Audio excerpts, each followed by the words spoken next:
So yeah, if you manage to see this, I'll see that you saw that. I'll see one view, and it wasn't me. I'll make sure not to click on it. I'll see one view, and I'll be like, oh my god, somebody actually saw this. Hello, void, that I call my YouTube channel. I say void because not a single person has seen a single video of mine. I've got one view on my first video, and that was yours truly. Just speaking to myself here, I'm having fun. I'm gonna keep it pushing. I wanted to talk about my predictions for yesterday. I will point out that my parlays did not hit. Some really big upsets. My apologies to Karabag FK. I was not familiar with your game. I'm sorry, sir. I was not familiar with your game. I think they're an Azerbaijani team. Is second in the Azerbaijan Premier League. They lost to Eintracht Frankfurt, a team that gave Barca more than a hard time. So, apologies to you. Y'all got all the smoke.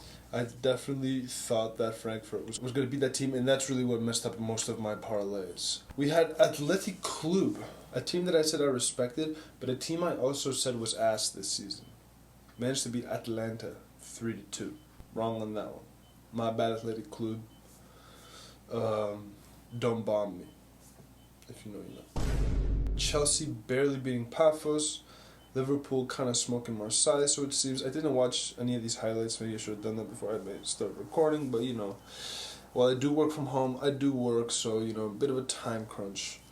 Juventus beat Benfica as I predicted. PSV, I really thought were going to put up a fight. Like, I really thought they were going to at least tie. But no. So, and that also messed up most of my parlays. I was aiming big. I was aiming big for the cash. You know, I'm only putting like $1 parlays, but like they give you like $100. You know, so I was really praying there for the stars. Atletico Madrid versus Galatasaray, a tie. I'm pretty sure I put Atletico Madrid. Yeah, I in the video I said that they were gonna win. You know, it's not the most shocking result. Bayern beat Union Saint-Gilloise 2-0. And then the game I did watch was, of course, Football Club Barcelona versus Slavia Praga. Everybody in that motherfucker looked so cold. As in, actually cold. As in, it was like -3 degrees Celsius. It was freezing, or Fahrenheit. You know what I'm trying to say. It was freezing. I see, you know, shivering. I'm seeing own Slavia Prague players shivering. I'm like, how do y'all do this? It is so hard to watch Barcelona a lot of the times. I'm here, you know, assuming that it's going to be a walk in the park. We're the first to concede, and after we finally manage to tie things up, they score right after. It's just so stressful. Pedri, I thought was fine. I didn't feel like he was as present as he is in other Barcelona games. But Fermin Lopez, oh my god, he is Barcelona's midfielder of the year, I would have to say. You know, Pedri's playing style is a little bit more subtle than Fermin Lopez. Fermin Lopez is mouthy. He's got a little bit more flair, so to speak. And he loves to shoot, and he's really good at shooting. So he kind of sticks out a little bit more. And he's been scoring a lot of goals this season, and God bless the man, because he truly did kind of give us that push. Now, Dani Olmo. A lot of Barca fans apparently hate on Dani Olmo. I don't know why. Is he a little bit inconsistent at times? Fine.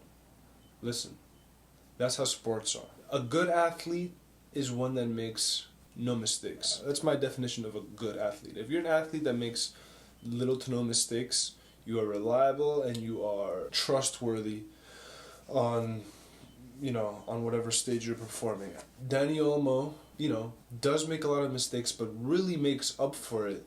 Scoring goals, making assists, creating plays. I like Dani Olmo. I got no beef with Dani Olmo. Then we had Koundé. He was stressing me out. He was kind of getting mixed up a lot, both defending and passing. He was one of the many people doing these kind of un-Barca-like clearances. Barca doesn't really clear the ball all that much. We like to pass it back or just find a more intelligent pass.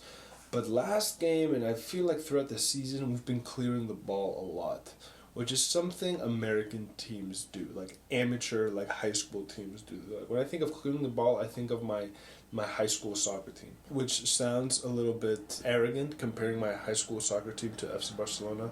But my high school soccer team was ass. My varsity soccer team was genuinely bones. We didn't win. I think we won one game in my varsity career. That being said, the end result is what we wanted. They came out with a dub. We came out 4-2.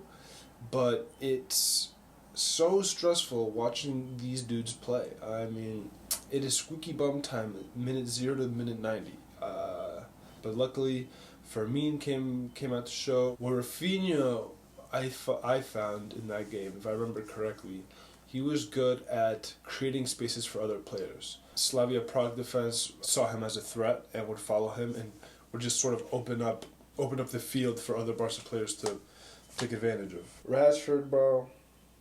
God. I'm rooting for you, bro. I'm rooting for Marcus. I really am. I like Marcus. But every time he comes on the field, I feel like every time he comes on the field, I'm like, all right, let's go. We need some fresh energy. Marcus is good. And then he gets the ball, and I'm just like, fuck, bro. Either dribble or shoot or pass, but like fucking make some sort of decision. I feel like he's a little slow in decision making, and many times when he isn't slow in decision making, he's making the wrong decision. That's currently my opinion on Marcus Rashford. I love when he scores, but when he receives the ball, I'm just like, my brain just goes, oh, fuck. Rooney, Bardghji, kind of a mid-performance. He has some good dribbles. I feel like he can only do step-overs and put mid-crosses into the box. That's kind of what it's just one game, but this particular game, I saw step-overs, a few decent dribbles, and very mediocre crosses into the box. So I wasn't too satisfied with his performance. Believe it or not, I was missing Ferran Torres. And man, Ferran Torres is the most stressful motherfucker. If you're a Barca fan, you understand that Ferran Torres is the most stressful motherfucker on the field. So yeah, that's kind of my take on Matchday 7. If we learned anything, is that you should definitely not gamble based on my suggestions, because you will lose money. I'd like to think I'm a smart gambler in the sense where, like, if Barcelona's playing Getafe, I'll put money on that. And I won't win a lot, but I'm like 90% certain I'm going to win money. If I bet $1 and win a cent, I'll take a cent. Shit. But, I've been, like, recently, like, I hit a few parlays, and I just got confident. Like, simple parlays, like 2-game parlays, 3-game parlays. Yesterday I went big. Yesterday I was like, fuck. Like, if this team wins, then we're, like, a dollar was going to give me, like, $150 for, like, a bunch of these parlays. Between like 30 and, like, $200 for betting $1. I'm like, shit. Gotta take that opportunity. I hope somebody watches this video. They probably won't. Maybe next video I'll talk about something not soccer related, and then maybe I'll update. I'll tell y'all what's going on in my life. So yeah, if you manage to see this, I'll see that you saw that. I'll see one view, and it wasn't me. I'll make sure not to click on it. I'll see one view, and I'll be like, oh my god, somebody actually saw this. Woohoo. And I think that'll pump me up. So yeah, don't gamble. Visca el Barça.